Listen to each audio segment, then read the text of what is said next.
İşte garnizonu duygu saklamağa tüzüldü. Bayanlanan ministrin ormasarı, Milisan Paltanlı'nı vurmanlar. Salam açın.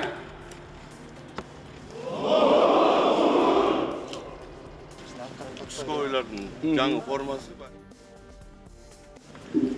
Жилети, бұл жерде планшети, радиостанциясы, электрондық. Любые действия бияқтан оғып тұрады. Самый главный жерден как рация қылынады. Экологиялық туристік милиция жаңы ашылған подразделение, бұлар биосфералық зонада іштешет.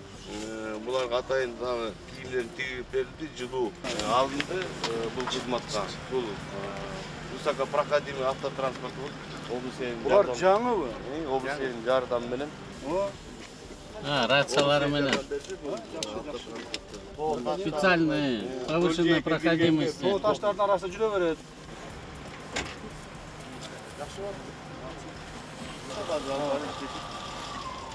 Бұлар баяғы тоқойды қиғандай әрбір қарап, үстіне байқайды да. Үстіне байқап көріп. Скутерлерді алдық баяғы. Көлдің үстінде дағы арғандай шартта жүріп өтеді, балық булағандар қашып өтеді. Браконьерлермен ұрысқанды артынан қой тұрған. Катер алып алсақ, ошо катер менен Алып береміз, катеринді алып береміз. Сіздер тарихтың бардық этаптарында жаңа қоғамды құруға түзден түз қатышып келатасыздар.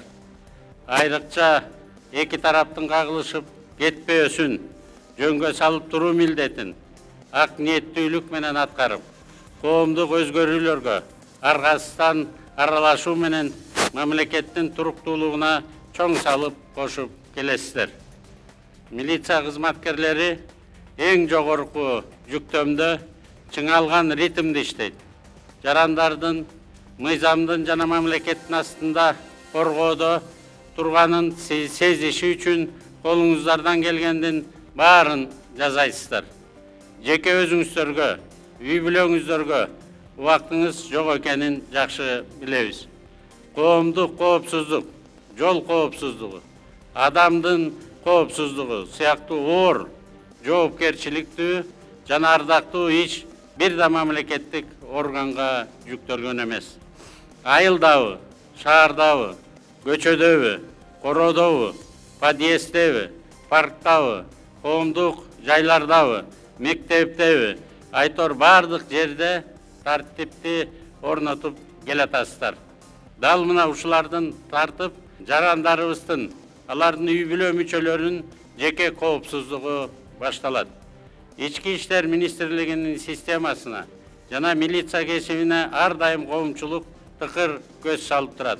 Ошондуктан кыргыз милициясынын буга чейинки аброюн, кадыр баркын жогорулатуу үчүн мамлекет бардык шарттарды тузуп берип, маяналарды көтөрүп, кызматтык үйлөрдү берип, техникаларды жаңыртып, ички иштер органдарынын ишин сапаттуу деңгээлге көтөрүү аракеттерин көрүүдө жана президенттин урматтуу Садыр Нуркожоевичтин кыргыз өкмөтүнө болгон тапшырмасын аткаруудабыз. Бул иштер дагы уланат. Биз билебиз, канча жолу революция болду. Мамлекет жетекчилери жеке керт таштарын коргоп, чемоданын түйүп, өлкөнү таштап кетишти. Силер канча жолу жалындап күйгөн очокто эл менен бетме-бет жалгыз калып жүрдүңүздөр.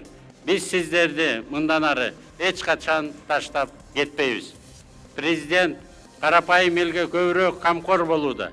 Жаңы Кыргызстанды курууга багыт алды. Демек анын идеяларын ишке ашырууда баарыбыздын алган багытыбыз бир болушу керек. Кыргызстандын жарандары бийликтин бардык бутактарынан, мамлекеттик ведомстволорунан, анын ичинде укук коргоо органдарынан өнүгүү өсүүлөрдү күтүп жатат. Азыр артыкчылыктуу багыт элдин ишенимин жогорулатууда. Сиздердин эмгектин объективдүү баасы жана милицияга болгон жалпы элдик урмат-сый мамиле бул жарандарыбыздын эртеңки күнгө болгон ишенимдүүлүгү жана коопсуздугу. Милиция кызматкерлеринин элге жумшак, адилет, калыс мамилеси, этикасы бул аткаруу бийлигинин жүзү деп билемин. Бүгүнкү иштин максаты алдыда келе жаткан жаңы жылды тынч, аман эсен тосуп алуу. карапайым элге майрамдык ар дайым майрам. Ал эми сиздерге бул будни кадимки эмес күчөтүлгөн иш күндөрү болуп эсептелет. Элибиз өзүнүн коопсуздугу ишенимдүү, кубаттуу колдо турганын сезиши керек. Население страны в эти новогодние дни должно чувствовать, что их безопасность в надежных руках. Майрамдык иш-чаралар учурунда бардык мамлекеттик органдар жана жергиликтүү өз алдынча башкаруу органдары менен кызматташууну күчөтүп, коомдук саясий кырдаалды катуу көзөмөлгө алыңыздар. Коомдук тартипти жана жарандардын коопсуздугун жогорку деңгээлде камсыз кыласыздар деп сизге тапшырма беребиз. Урматтуу милиция кызматкерлери, сиздерди дагы бир жолу келе жаткан жаңы жылыңыздар менен куттуктайм. Бардыгыңыздарга жана жакындарыңыздарга чын ден соолук, узун өмүр, бакубат жашоо, ишиңиздерге ийгилик. Келе жаткан жаңы жыл баарыбызга ийгиликтерди алып келсин. Жаңы жылыңыздар менен. Biz El Aralıq Türk Akademiyası Kırgızistan'ın ornu var. Çünkü biz Bişkek Sammitinde El Aralıq statüsü aldık. Sol sebepte El Aralıq Türk Akademiyası'nda biz en köp kitapты Kırgızca çıkardık.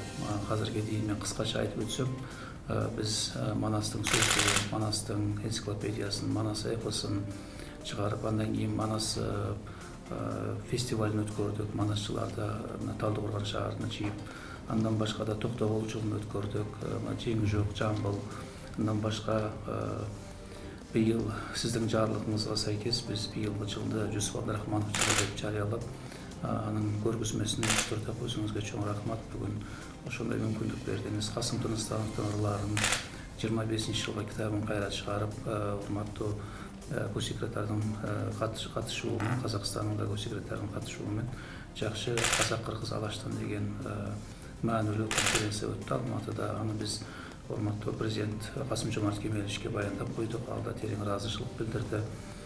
Андан башка академиянын энди көптөгөн долбоорлору бар. Биз Чокан Валиханов менен Боранбай бийдин достугу жайында чоң конференция өткөрөбүз.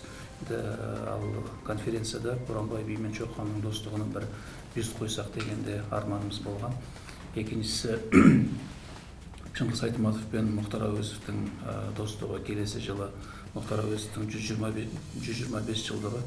Сиздин де ардак туткан Исхак Разаков менен Муктар Әуезовдун жана Чыңгыз Айтматовдун және Саякбай Каралаевдин достугу жайында бир фильм тартсак, китеп чыгарсак деген оюбуз бар. Жана бираздан бери токтоп калган Айтматов форумун кайта түрк дүйнөсүндө жандандырсак деген бир оюбуз бар. Дүйнөдө казак менен кыргыздай жакын эл жок. Өзүңүз айткандай, өзөнүдө бир, өзөгүдө бир, биздин бир агамыз айткан, тоо бөлсө да жол бербейт деп.